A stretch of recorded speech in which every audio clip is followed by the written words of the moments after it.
sorry we missed yesterday. Opening day did not defeat me, regardless of how my voice sounds. It's 12:06. So if you're getting notifications for podcast episodes, you are going to get this a lot sooner than you normally do. Almost no podcast today. We did not have any local guests lined up. And I've got an event on Friday night, a Jeep Fest hype party. It's at Yark Jeep from 5 to 8. So I'll get out of the station. We might not podcast. Long story short is we might not podcast on Friday, and we might have missed today. So I wanted to get you something. I think I might get everybody on tomorrow. But if you're not busy, I just got told to schedule my face off. Friday from 5 to 8 o'clock, Yark Jeep Hype Fest for Jeep Fest. There's something about ducks. There'll be some giveaways, car smashing. So a neat little event. I'm guessing there'll be food out there as well. It'll be a good time. Yesterday was my favorite opening day ever. Why? Because if you've heard me on the podcast say, I'm thinking it's going to be like 60 to 70% of the usual size crowds. How many ever thousands that is. And, but I think that percentage, while not 100, will be rowdy because these will be people who have wanted to get out and do things. It was not a perfect day of weather. In fact, it got colder and rainier as basically as first pitch happened, which is so on brand for opening day. But I would say that there was 40% or less the usual crowd. Here, I obviously can't give you a specific number, and I don't know how many people were in the ballpark. I think the Mud Hens won and Matt Manning pitched okay, but I'm not sure. Here, this is my best opening day ever, and here's the only way I can explain to you what attendance was like. This introvert thrived yesterday. I was able to navigate from place to place. I was just doing laps around all the downtown streets, hopping in and out. There was plenty of room to social distance. I, at no time, so it took me till 3:30 or 4 o'clock when I had promised. No, I don't make promises. We'll call them a pledge. I said, I'm not going to drink today because we are going to have the gathering at my place on Saturday night. Wanted to save everything for that. And I'm like, let me just look, it's a busy week of work, so no alcohol. Sometimes I just keep going, right? And I didn't want to redo of a couple of years ago, which I still can't remember. Whatever. But 4 o'clock rolls around and I'm like, I have to go to the bathroom. So we're at Tony Paco's. And this was how things, it didn't unravel, but this is how I got alcohol. I said, Maj, we need to go into Tony Paco's. I need you to, because I don't want to go in and use the bathroom and be a non-paying patron, even though all the Cumulus stations were set up there. Maj, go get us some beers. I have to use the bathroom. And it was off and running. So I'm trying to count what I had. So I had that one beer. I had 2 drinks at Souk, 2 delicious drinks, a Manhattan and a smoky something, and then 1 more beer at Home Slice. So, and again, this introvert was able to extrovert a little bit or ambivert or whatever you want to call it all over downtown in the vicinity of the ballpark yesterday. And at no point in time did I feel like I need to do a Batman, put the cape up and leave without telling anybody. It was a great day yesterday. Great to see everybody.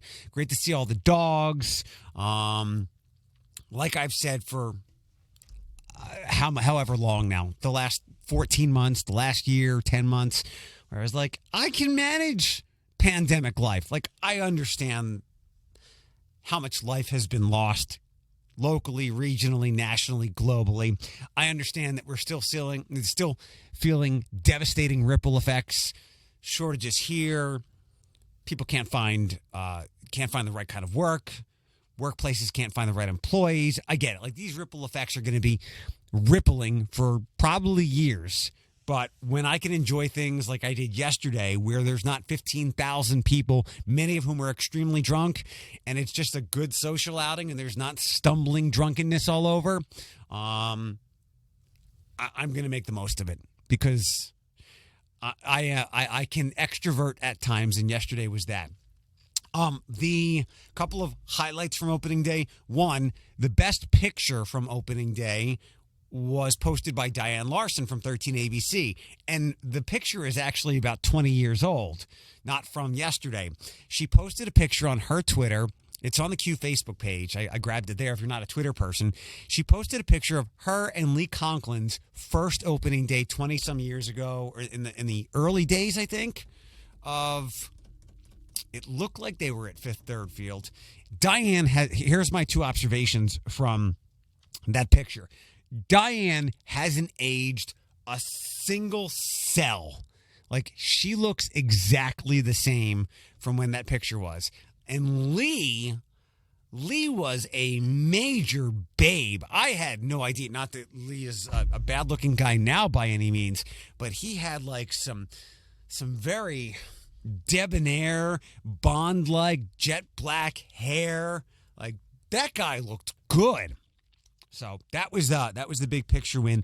Yesterday, I was walking from Paco's across the street, so that's Superior Street, and coming down from Spaghetti Warehouse, I see a smaller guy with some good-looking hair again, dark complexion. There's three bigger guys walking behind him, and it looked like a boy band. It was my friend, Officer Hassan Chaib. It was a former neighbor of mine, and Hassan has been on GMA before. He has had some viral fame due to his singing. He is a great face of the Toledo Police Force, and I didn't know any of the other officers with him, but it was good to meet them, thanking them for what they do, and I was like, thanks for dealing with all this right now. They're like, yeah, we know. I'm like, no, really, like, times are tough. They're like, yeah, we know. But they were good dudes. And it was just funny to see Hassan, always in search of the spotlight, leading three other guys. And it looked like a 90s boy band trying to reclaim their fame. Some other things, some food things. I was at Souk. I had a meal for the second time. And I guess Musa, also my old neighbor, has the hottest restaurant in downtown. He also said he has had no issue with employees. I don't know why, because seemingly everybody has had issues with employees, but my brain immediately went to Hassan is a great dude, a great person to work for, I can only imagine. So people are going to want to stay and work for that. And he's always been doing good business. Had a buffalo chicken hot dog. He had a grill set up in addition to the regular menu. And I can tell you something else. There's something being worked on restaurant-wise. So far as I know, we do not have here a place strictly with these kind of meals or presentations. Maybe this stuff is on menus, but there's a place that I think of back home in PA, in Bethlehem, Pennsylvania. It's called Blank on Main. It's 5 letters. And it sounds like we're going to have a place like that here soon. Got to see Kengo, although wasn't served at the bar as I was standing around friends because apparently you have to be seated. So of all the places I went yesterday, all the protocols were in place. Patrons, employees, restaurateurs alike, everybody was on their best behavior. Even as Home Slice was crowded up, people were seated, well-behaved, masked up when they needed to be. I even got yelled. I was scolded. I was in the doorway of Home Slice on a phone call, and the guys at Home Slice in the kitchen, like, they gave a look to my friends, hey, your boy's got to put his mask on, because I was on the phone without one. So everybody was in play with those yesterday. And one more thing. I didn't get to go into Firefly, but it looks like they debuted their patio yesterday, and they had some interesting foods as well. A Philly cheesesteak egg roll. Okay. I'll give that a shot, but all in all, it was a great opening day. Finally got over to where I see so many people posting from Grinders, the coffee shop, which I thought was farther up Adams and is actually like a 3-point shot away from my buddy Alicia Wagner's Foul and Fodder. That was a cool place. Love to see what they're doing in the neighborhood. And I had did I have a Bucci Mama, a kombucha? I remember, that's the second time I've had it. I remember trying it before. And I wasn't expecting the fizz, so I didn't like it. But this time I was expecting it, and this wild berry kombucha, if it was Bucci Mama or not, was very good. But that was as dope a spot as I was expecting from so many people posting. What else do we have? And again, I wanted to get you some things now, kind of an opening day recap and what happened last night, which I'll get to in a second.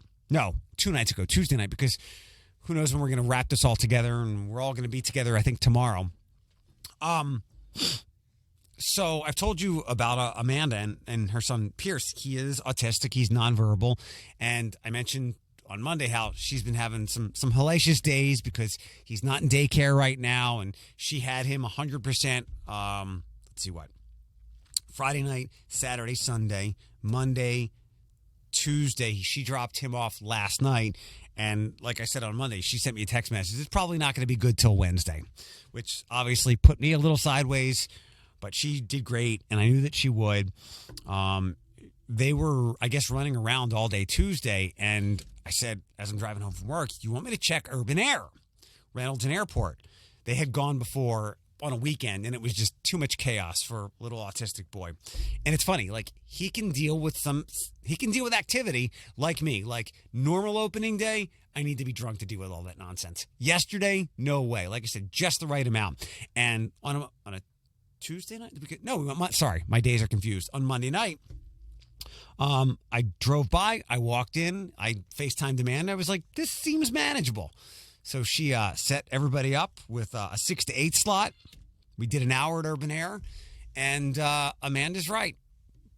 Not that I never disbelieved her, but just seeing it. It's like when you get a meal, like you see a picture of something, and you're like, I can taste the picture, but then you actually try it. You're like, this is 100 times better than I expected. When Amanda said that it's hard for her to go places because Pierce, he'll run. I'm like, do you have a leash? She's like, yeah, but she doesn't. I don't think she uses that at all. So she was getting things situated on Monday night, like lockers and stuff. And I put him down, and sure enough, he was off. I was like, okay, so I had to hold him as he's kind of kicking me, kind of putting him in the trash can, but not really. He likes that kind of thing. To that. But yeah, then we played, and she got me socks, even though I wasn't going to do this stuff. But then I realized, like, I was there to help her make sure, like she said, two people have to be with him when we go places in public, especially a place like that. So I put the socks on. I hid my shoes behind the trash can. So it was a win alone. Urban Air was a win for 3 reasons. He and they had a good time. I got a little bit of a cardio in for the second time that day, and nobody stole my shoes, which were again behind the trash can. I fully expected to walk out of there with socks and no shoes because I expected somebody to steal them, but whatever. But he got worn out. He had a great time, and it seems like something that we can now do maybe weekly, but during the week because of the lesser crowds. If anybody has any other suggestions for what we can do with him when she's got him, throw them at me. I got to meet people yesterday, also going back to opening day, that I have not met, but I've spoken to on the internet or I've known on the internet. One of those people was Tyler Paley. I saw my buddy Sophia from NBC 24, and she told me that Tyler did a pretty good story about the story we talked about on Monday, which again, full disclosure, I didn't even realize that thing was a year old. But again, the point stands. The fact that it happened and the way that it went down, the criticism was still necessary. Sophia from NBC told me that Tyler, who is a bulldog of WTOL, if you ever see one of Tyler's stories, he does not shy away from asking hard questions. Tyler has a very 60 Minutes attitude. So I got to thank Tyler for doing that story, and he asked some tough questions again, and it looks like all it was, and again, last year was a written reprimand for that deputy, and I believe the driver of the black and white taxi did sue. I don't know where it went, but yeah, it was another difficult situation to watch, and I didn't think it was going to pick up a lot, but I do appreciate 13 and Tyler from TOL going after it a little bit. Another reason that I always tell you, I get it. You have a hard time with the Blocks who own Buckeye and the Blade, and I always try to tell you to separate the journalist from the employer and support journalism. There's a lot of people asking, what are these signs, no mulch, no stink? mostly on Airport. It's something about a recycling center, I think, and we briefly talked about the story. It's just not my wheelhouse. But some people don't want it certain places, but this has been written up, I think, by the Blade, but also the TV places. And this is why it's vital for you to support our local journalists. And remember, the model of how they go about their business from the Blade to the TV places are different, and city paper as well. But if these people don't have jobs and are not paid commensurate to the value they bring to the organization, we don't know about these things. You have a community going, I don't know what no mulch, no stink is. And then businesses and politicians and community members are able to take advantage of things that citizens don't know about. There was just something I was reading in Sylvania. Shit, what was it? Not the gun thing, but something else where the citizens didn't want it. But because somebody covered it, because a lot of times if there's a public meeting or anything, there's a quiet press release. But if there is no press to write up things about the release to let the community know, the average person doesn't see a press release unless they catch something on Facebook. And Facebook can be an invaluable, positive resource. It really can be. Boy, hearing those words come out of my mouth was astonishing. Yeah, but it can be. But you've got to support your local journalists. And even if you hate the entity in which they work for, and it can be just that with the Block family and Buckeye and the Blade paper itself, because they keep doing more digital and less hard newspaper delivery. You have to support the journalists because these are the people that tell us the stories we as community members need to know so that others who want to take advantage of us and our money and our time and our votes don't do that. So they are the gatekeepers. They free speech, First Amendment, all that stuff. These are the people who ask the tough questions, as Tyler did, that get us the answers as community members that we need to know. One last thing. I got an email for Toledo 20 under 40. It's, to me, a little bit like the City Paper's Best of Awards. It's a little bit of a popularity contest, and there's politics and blah, blah, blah. But I would love, and I'm glad she's not here, the first two people that I thought of, and if I put my brain to more of it, there's plenty of people that I could nominate. My friend Alex Getz, the wildlife filmmaker. Now, not a lot of his work is local because he has a big national, even global following. But he does a lot of work with the Metro Parks, has a lot of relationships here in the community. I met him at the TEDx Toledo in 2017. But Alex is worthy of a nomination for his great work.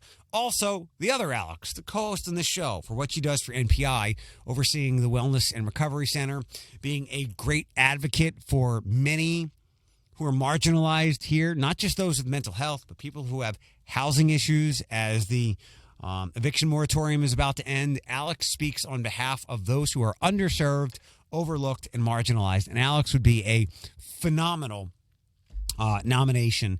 Alexandria Thomas from the Wellness and Recovery Center. You have to give her email. And I don't know if once someone is nominated once, they're nominated or they need to get X amount of nominations. But Alex would be very worthy of your nomination. I would greatly appreciate that. Also, let's see, some last minute hellos. Hello to Diana Patton. Got to meet her family, 3/4 of her family yesterday. Diana is another great advocate for a lot of things we talk about here on this show. There's just too many people to list. And one dirty, dark secret as we wrap up about myself. The reason I like going to walks and community events is you in leggings. And another dirty secret. Opening day and things like it are fine, but I'm really just there to pet the dogs. To see Abby, Ruby. I got to see Ruby again for the first time in months. I saw Buddy, and I will make pepper steak for my friend Mo in the original sub shop. She's looking for employees. I will make pepper steak mine someday. I'm sure I forgot a couple of things, but I wanted to give you a recap of opening days, some restaurant things, and the Urban Air stuff. Thanks for being here. I think we'll do Thursday as well with the full cast, and bye!